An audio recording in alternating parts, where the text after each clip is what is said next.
अस्सलाम वालेकुम स्टूडेंट्स। आज मैं डिफाइन करूंगा स्पेसिफिकली एन कहाँ इस्तेमाल होता है। ये एक इनडेफिनेट आर्टिकल है, जैसे ए है वैसे ही एन है, लेकिन हम आम तौर पर ये सुनते हैं जो वोवल्स होते हैं उसकी जो साउंड्स है ए ई आई ओ यू वगैरह, इनकी जो साउंड्स होती है इनके साथ आपने एन का इस्तेमाल करना है। ये बात दुरुस्त है कि जहाँ पर ये अल्फाज जो लिखे जाते हैं तो वहाँ पर जो लफ्ज़ इन वोवल से स्टार्ट हो वहाँ एन आता है। For example an umbrella, an egg, you vowel है, ई वॉवल है। और याद रखें कि इंग्लिश में कहा जाता है 99.9% ज़्यादातर, मतलब सारी कह लें, अल्फाज ऐसे होते हैं जिनमें कम से कम एक वॉवल लाजमी होता है।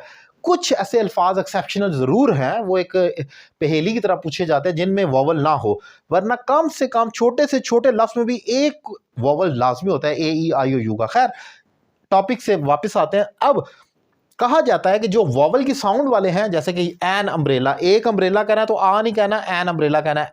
एग है, एक अंडा है तो एन एग कहना है आपने। ऑर्गेनाइजेशन है तो एन ऑर्गेनाइजेशन कहना है, क्योंकि ऑर्गेनाइजेशन ओ से लिखा जाता है और वो। लेकिन अब जरा आगे चलकर देखते हैं एन एम बी ए।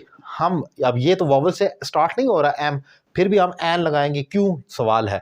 फिर यूनिवर्सिटी, यूनिवर्सिटी अब यू से लिखा जा रहा है तो फिर यूनिवर्सिटी के साथ हम एन क्यों नहीं लगा रहे, क्योंकि ये तो वॉवल है। जैसे कि ए ई आई ओ यू ये उसमें फॉल करता है, यू जो है ये एक वॉवल है, लेकिन यूनिवर्सिटी के लिए हम आ यूनिवर्सिटी लगाएंगे। अब एक और एग्जांपल देखें, ऑनेस्ट, एन ऑनेस्ट पर्सन। अब यहाँ पर वॉवल से स्टार्ट तो नहीं हो रहा, ऑनेस्ट एच से हम कह रहे हैं, एच एक वॉवल तो नहीं है, कॉन्सोनेंटल, लेकिन वहाँ पर भी हम एन ऑनेस्ट लिख रहे हैं, तो क्या रीज़न है।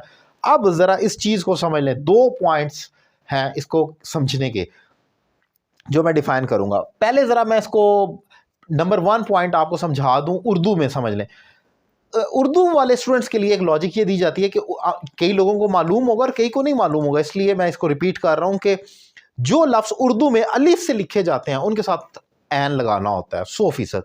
जो लफ्ज़ भी उर्दू के हिज्जे करके देख ले, अगर आपकी उर्दू मेरी तरह वीक है तो सारा लफ्ज़ लिखने की ज़रूरत ही नहीं है, आप सिर्फ उसके पहले 2-3 हिज्जे करें, अगर वो अलिफ से स्टार्ट हो रहा है तो उसके साथ एन आना है। फॉर एग्जाम्पल अम्ब्रेला, अलिफ मीम बे तो एन आएगा। एग, अलिफ ये और उसके बाद गाफ या जो भी कह लें, तो उसमें भी अलिफ से स्टार्ट हो रहा है। एम बी ए तो उसमें भी एम, अलिफ ये मीम और फिर एन उसके साथ आएगा। अब जरा देखिए यूनिवर्सिटी, यूनिवर्सिटी तो ये से लिखा जा रहा है, अलिफ से नहीं लिखा जा रहा, तो यहाँ नहीं आएगा। ऑनेस्ट, अलिफ वाव नून सीन और टे, तो इसका मतलब है यहाँ पर भी आपने एन लगाना है, क्योंकि अलिफ से स्टार्ट हो रहा है। तो उर्दू वालों के लिए लॉजिक तो वही बनती है पुरानी और हमारी हमेशा से, अलिफ से जो लिखा जाए वहां पर। अब जरा ये इंग्लिश में भी आ जाते हैं वापस कि यहाँ ये क्यों हो गया, जहां नहीं आना चाहिए था वहां क्यों आ गया और जहां आना चाहिए वहां क्यों नहीं आया। अब जरा गौर करें आप, एमबीए, एमबीए के असल स्पेल जो बनेंगे वो तो ये बनते हैं एमबीए, यानी कि एम के ये स्पेल बनते हैं ए, और ये ए से स्टार्ट हुआ है तो ये वॉवल है, इसलिए इसके साथ आया। हम तो साउंड को देखते हैं, स्पेल को नहीं देखते।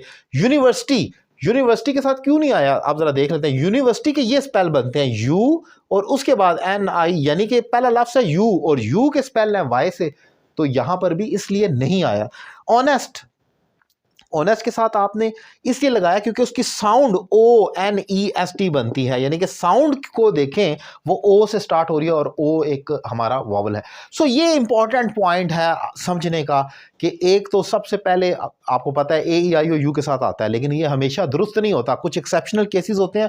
ये 2 केसेस मैंने आपको डिफाइन किए, एक तो उर्दू में चेक कर लें और दूसरा ये भी देखना कि उसकी साउंड जो है, हमने स्पेल को नहीं देखना बल्कि साउंड को देखना है एन को अप्लाई करते हुए।